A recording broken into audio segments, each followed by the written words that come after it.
किसी भी समाज के लिए प्रगति का असली मार्ग जवाबदेही और युवाओं को अवसर प्रदान करना है।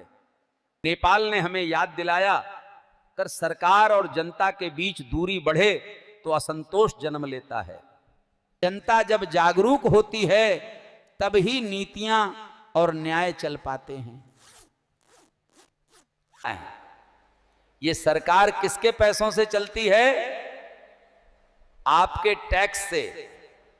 अगर जवाबदेह न हो तो सोशल मीडिया और सड़कों की आवाज एक ही चीज कहती है, बदलाव। लेकिन याद रखो, आते सबसे बड़ी क्रांति है सच्चाई से सवाल पूछना, न्याय मांगना और ईमानदारी से जीना। लेकिन याद रखना, क्रांति का मतलब हमेशा हिंसा नहीं होता। हिंसा से सिर्फ लाशें गिरती हैं, नफरत बढ़ती है और समाज पीछे चला जाता है। असली क्रांति है सच्चाई से सवाल करना और परिवर्तन के मांग ईमानदारी से करें, क्योंकि हिंसा शासन को नीचे लाते हैं लेकिन अहिंसा समाज को ऊपर उठाते हैं। युवाओं की ताकत किताब, कलम और ज्ञान में है, पत्थर न के पत्थर और आग में। पारदर्शिता और जवाबदेही होती है तो अवसर रिश्तेदारी नहीं बल्कि प्रतिभा और मेहनत के आधार पर मिलते हैं। जब लोगों को लगता है कि उनकी आवाज सुनी जा रही है तो वे देश के विकास में भी जिम्मेदार भूमिका निभाते हैं। सरकार की सबसे बड़ी जिम्मेदारी है जनता के प्रति जवाबदेही। जब जवाबदेही होती है तभी समाज प्रगति करता है। जवाबदेही सिर्फ दूसरों के सामने नहीं, अपने आप से भी होनी चाहिए। ईमानदारी का सच्चा अर्थ यह है कि जब कोई न देख रहा हो तब भी तुम सही मार्ग चुनो, क्योंकि जो व्यक्ति अंधेरे में भी सत्य का साथ देता है वो उजाले में दूसरों का विश्वास जीतता है। जो अपनी गलती नहीं मानता वो कभी कुछ नया नहीं सीखता।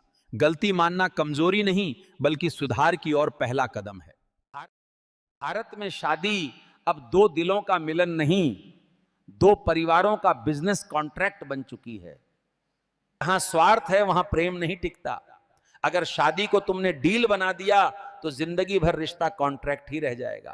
माता पिता अपनी बेटी को पालकर, पढ़ाकर, संस्कार देकर जब विदा करते हैं तो इससे बड़ा कोई उपहार नहीं हो सकता। हमें हर इंसान और हर जीव का आदर करना चाहिए, क्योंकि इसी आदर से जीवन में संतुलन, शांति और सच्चा धर्म बनता है। की बासी रोटी गौ माता को खिलाते हो और खाने के बाद अगर वो नहीं खाती तो डंडा मार के भगा देते हो। अरे अगर सच में मां मानते हो तो मां को अच्छा भोजन खिलाओ, मां की सेवा करो। और जो जीव जंतु और इंसान दोनों का आदर करता है वही असली ताकत और समझ रखता है। सफलता उन्हीं को मिलती है जो हार को सबक की तरह अपनाते हैं।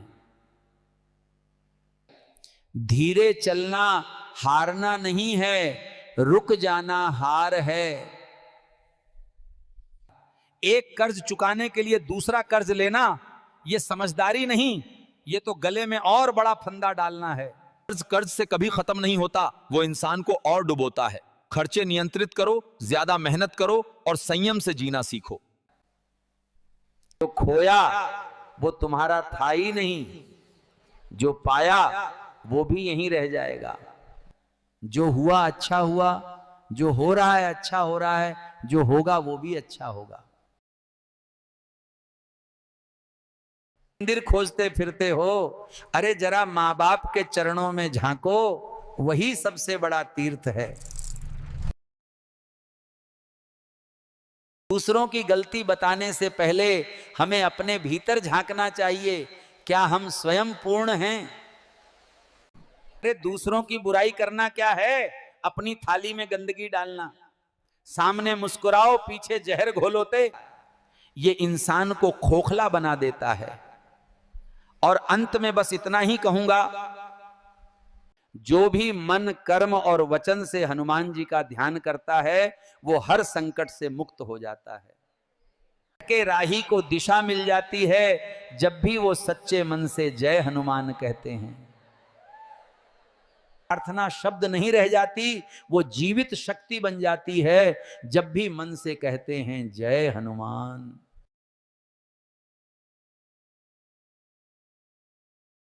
अगर ये बातें आपके दिल तक पहुंची हैं तो अभी सब्सक्राइब कीजिए, क्योंकि अगला ज्ञान वही होगा जो आपकी जिंदगी बदल देगा।